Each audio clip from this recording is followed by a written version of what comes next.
See, marketing is really just the promise of a gift, right? So it's promise of a gift. That's the gift. Now, service is the gift. This is the big dog here. This is the actual gift.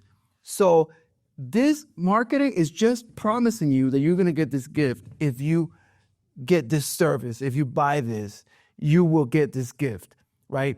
So when marketing is just only a hook, there's a fishing pole, kind of, and then you have the hook. That's the hook, and then you have bait here that will get people to go and buy that. And you hook. The marketing is only the promise of, like, we're going to treat you good. This product will work. This is your solution. You have this problem. We will get this resolved. Trust us. We will get this resolved. So when you have for example, a dental clinic, the marketing is just to get patients in the door saying, we will treat you right. We will get you the right treatment. We have a great service. You're not going to be waiting. We are great at what we do, right? So that's the promise. When you get them here, service will keep your patients coming back, because it's like this. You go to Disneyland, and Disneyland is not cheap to go. So when you go, there's a certain expectation. And when you go to Disneyland, let's say you go to Disneyland and the park is all dirty, and it's just the restrooms are disgusting, and the employees there are treating you like crap, and your kids and your family, and you have a horrible time. The rides, half of them are not working. The other ones are just not working properly. The lines are long, and it's just not worth the hassle, right? But when you go to Disneyland, they take care of certain things. You will be treated in your family a certain way. The parks are generally clean. The restrooms are clean. There's a lot of things in movement to make sure that you leave there with a great experience, because people come from all over the world to Disneyland. So when they go back to wherever country they came from or other states, they're going to tell their friends, wow, we had a great time. Look at these pictures. We had a lovely time. It's that you don't even need to tell them to recommend Disney. It's just realization of a great service that they provide and a great product. Now, when you have a dental clinic, it's no different. We in marketing are promising them that they're going to get great service. They're coming to Disneyland.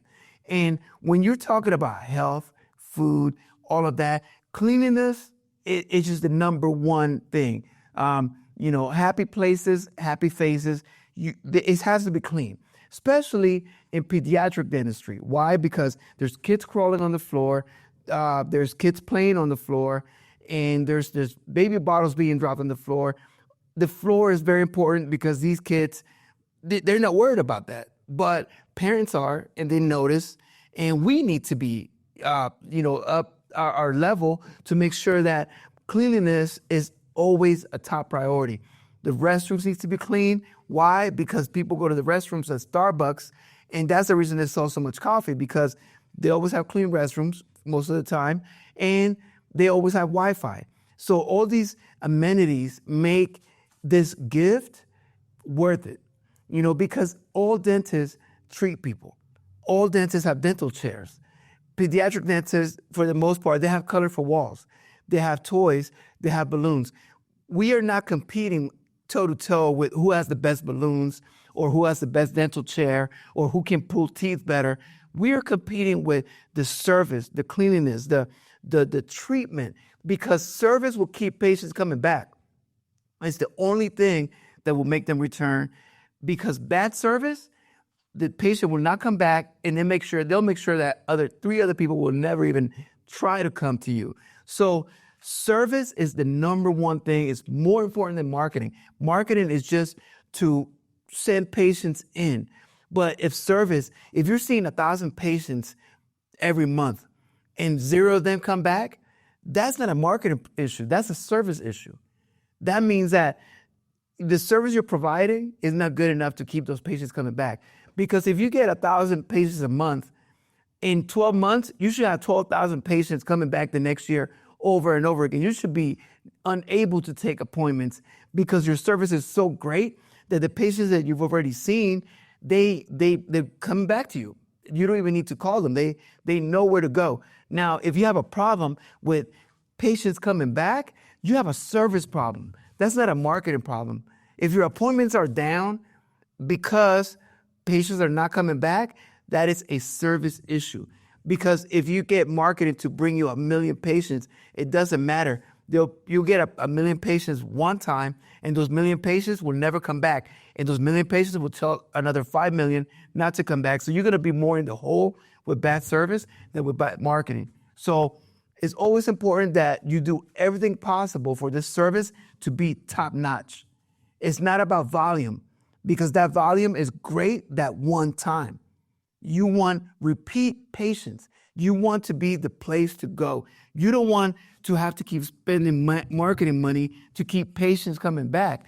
You want to spend marketing money, get those patients in, and then you have to slow down the marketing because your service is so great that the existing patients you have are enough to keep your practice running nonstop all year round. So that's how marketing is more important. That's how service is more important than marketing, 1,000,000%. Without great service, marketing doesn't even matter. You might as well just play the lotto, take that the clinic money and whatever, and just play the lotto. Marketing is only a gimmick to get patients through the door. If they're coming through the door and they walk in and they're like, oh, hell no, I'm out of here, then you already lost. You've already lost. Service, number one. Cleanliness, amenities. People want to be able to have a safe environment, especially for kids. Parking lots. Nowadays, parents don't want to deal with a lot of their kids yelling, and they want their iPad, and they need Wi-Fi. They need to be able to charge their phone. They're waiting for a call from work because that's why they're there. They took some time from work and they're waiting for some emails. They need to have chargers to be able to charge their phone. And that's great service nowadays. When you go to Starbucks, they sell more coffee because of their amenities than the coffee. The Starbucks coffee is not that good, but you have a clean restroom. You can sit there all day and type in your computer with the free Wi-Fi, and the coffee is just a bonus. And you pay it, and you overpay it because everything else that you're getting for it. You're driving down the freeway. Do you want to stop at a mobile restroom, or do you want to stop at a Starbucks restroom? 8 times out of 10, that Starbucks restroom is going to be cleaner than that gas station restroom. So always service will beat any kind of anything, any kind of marketing. Service may actually even beat treatment, but that's a whole nother video. But service is the number one thing why people come back, because people will forgive bad treatment over good service. Now, bad service, it doesn't matter how good the treatment is. They just won't go back. People have more pride than common sense sometimes. So you have to really think like people think. And people are not going to tolerate bad service. They're just not. Especially when you could pay the same price elsewhere. And there's a lot of options. So if you don't up your service, if your service is worse than your competition, I'm sure you're struggling. That's a fact. So just wanted to give you that really quick.